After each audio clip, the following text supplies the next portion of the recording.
అదే RTV app వార్తల్ని క్షణాల్లో చదివే అవకాశం ఉంటుంది. ఒక న్యూస్ పేపర్, ఒక టెలివిజన్ ఛానల్ మీ చేతుల్లో ఎప్పుడూ ఉంటాయి. నిజామాబాద్ జిల్లాలో జోరుగా గంజాయి అక్రమ వ్యాపారం సాగుతుంది. గంజాయిని అడ్డుకునే దిశగా ప్రభుత్వము శ్రీకారం చుట్టింది. అయినప్పటికీ కూడా గంజాయి రవాణా అక్రమ జోరు రవాణా సాగుతుంది. గంజాయి 3 పువ్వులు 6 కాయలుగా చెలమవుతుంది. నిజామాబాద్ జిల్లాలోని అటు నిజామాబాద్ రూరల్ మండలం బోర్గం, అదేవిధంగా నిజామాబాద్ జిల్లాలోని జక్రాన్పల్లి మండలం, అదేవిధంగా డిచ్చిపల్లి మండలం, ఇందల్వాయి మండలం, ఇటు ఆర్మూరు, అదేవిధంగా బాల్కొండ, అటు కామారెడ్డి జిల్లాలోని తాడ్వాయి, గాంధారి, పిట్లం మండలంలో జోరుగా రవాణా సాగుతుంది. ఇటీవల కాలంలో నిజామాబాద్ జిల్లాలో 543 కిలోల గంజాయిని జక్రాన్పల్లి మండల కేంద్రంలో పట్టుకున్నారు. అధికారులు దాన్ని సీజ్ కూడా చేశారు. వారిపైన కూడా కేసులు నమోదు చేశారు. సుమారు 50 లక్షల విలువ గల అల్ఫోజోలని కూడా పట్టుకున్న పరిస్థితి నెలకొంది. మొత్తానికి గంజాయి అక్రమ రవాణా 3 పువ్వులు 6 కాయలుగా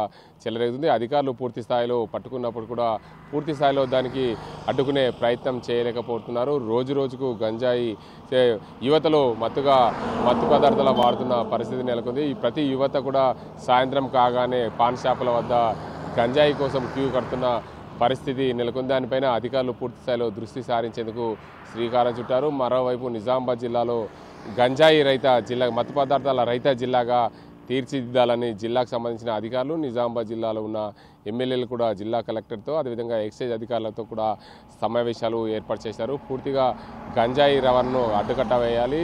ఏదైతే గతంలో నిజామాబాద్ జిల్లా కేంద్రంగా విశాఖపట్నం టు మహారాష్ట్రకు నిజామాబాద్ జిల్లా కేంద్రంగా గంజాయి అక్రమ వ్యాపారం సాగేది. ఇటీవల కాలంలో నిజామాబాద్ జిల్లాకు చెందిన ఓ వ్యక్తిని విశాఖపట్నంలో అరెస్ట్ చేసిన నేపథ్యంలో పూర్తి స్థాయిలో గంజాయి కొంత మేరకు తగ్గిందనే చెప్పవచ్చు. అయినప్పటికీ కూడా రోజు ఓ చోట గంజాయి విక్రయం జరుగుతున్న పరిస్థితి నెలకొంది. ఓ దగ్గర 500 గ్రాముల ఎండు గంజాయి పట్టుకుంటే మరో దగ్గర 500 కిలోల పచ్చి గంజాయిని పట్టుకున్న పరిస్థితి నెలకొంది. నిజామాబాద్ జిల్లా వ్యాప్తంగా పూర్తిగా గంజాయి 3 పువ్వులు 6 కాయలుగా చెలరేగుతున్న పరిస్థితి నెలకొంది. అధికారులు యువతను గంజాయి వైపు మొగ్గు చూపకుండా ఎక్కడైనా సరే వారికి శిక్షణ తరగతులు, వారికైనా అవేర్నెస్ ప్రోగ్రాంలు ఏర్పాటు చేసినప్పటికీ కూడా పూర్తి స్థాయిలో నిజామాబాద్ జిల్లాలో గంజాయి రవాణా అయితే సాగుతుంది. దానికి అడ్డుకట్ట వేయడంలో ఎక్సైజ్ అధికారులు విఫలమయ్యారని చెప్పచ్చు. పూర్తి స్థాయిలో ఎక్కడైనా సరే గంజాయి రవాణా చేసిన వ్యక్తులను అడ్డుకొని వారిపైన కేసులు నమోదు చేస్తున్నప్పటికీ కూడా పూర్తి స్థాయిలో జైలు నుంచి బయటికి రాగానే మళ్ళీ అదే వ్యాపారాన్ని చేస్తున్న పరిస్థితి నెలకొంది. గంజాయి వ్యాపారం సాగకుండా పూర్తి స్థాయిలో అడ్డుకట్ట వేయాలంటే నిజామాబాద్ జిల్లాలో ఉన్న ఎక్సైజ్ అధికారులు పూర్తి స్థాయిలో నిఘాలు ఏర్పాటు చేయాలి. ఎక్కడ గంజాయి పండిస్తున్నారు వాటిపైన నిఘా పెట్టి చర్యలు తీసుకునే దిశగా ప్రయత్నాలు చేయాలి. పూర్తి స్థాయిలో నిజామాబాద్ జిల్లా కేంద్రంగా అటు పాన్ షాపులు, అదేవిధంగా చిన్న వ్యాపార వాణిజ్య సముదాయాల్లో కూడా గంజాయి వ్యాపారం చెలరేగుతున్న నేపథ్యంలో పూర్తి స్థాయిలో ఎక్సైజ్ అధికారులు పట్టుకునే ప్రయత్నంలో విఫలమవుతున్నారని చెప్పాలి.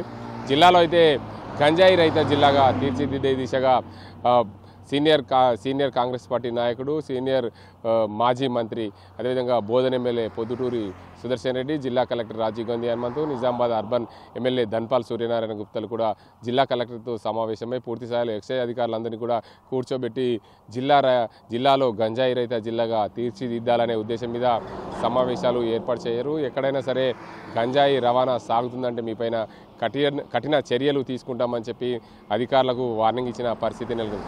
ఏదేమైనప్పటికీ జిల్లాలో అక్రమ వ్యాపారం గంజాయి సాగకుండా ఉండాలంటే అధికారులు పూర్తి స్థాయిలో పనిచేయాలి. అక్రమ వ్యాపారాన్ని అడ్డుకట్టే దిశగా అధికారులు నిఘాలు ఏర్పాటు చేయాలి. దానికి సంబంధించి మిలిటెంట్ వ్యవస్థను ఏర్పాటు చేసుకుంటే గంజాయి రవాణా అడ్డుకట్టే పడే అవకాశం ఉంది. కాబట్టి ఎక్సైజ్ అధికారులు పూర్తి స్థాయిలో గ్రౌండ్ స్థాయిలో వర్క్ చేయకపోవడం వల్లనే దీనికి అంతటి సంబంధించిన గంజాయి రవాణా సాగుతుందని చెప్పి అధికారులకు జిల్లా కలెక్టర్, అదేవిధంగా స్థానిక ఎమ్మెల్యేలు సీరియస్ అయిన పరిస్థితి నెలకొంది. ఇకనైనా జిల్లాలో పూర్తి స్థాయిలో గంజాయి అక్రమ వ్యాపారం అడ్డుకట్ట వేసే దిశగా అధికారులు ప్రయత్నాలు చేయాలని చెప్పి కోరుతున్నారు. ఇది ఇక్కడ పరిస్థితి. అజీంతో గంగారెడ్డి, ఆర్టీవీ నిజామాబాద్. మరిన్ని వీడియోస్ కోసం ఛానల్ ని సబ్స్క్రైబ్ చేయండి. లేటెస్ట్ అప్డేట్స్ కోసం వాట్సాప్ ఛానల్ ని ఫాలో చేయండి. అండ్ లింక్ డిస్క్రిప్షన్ లో ఉంది.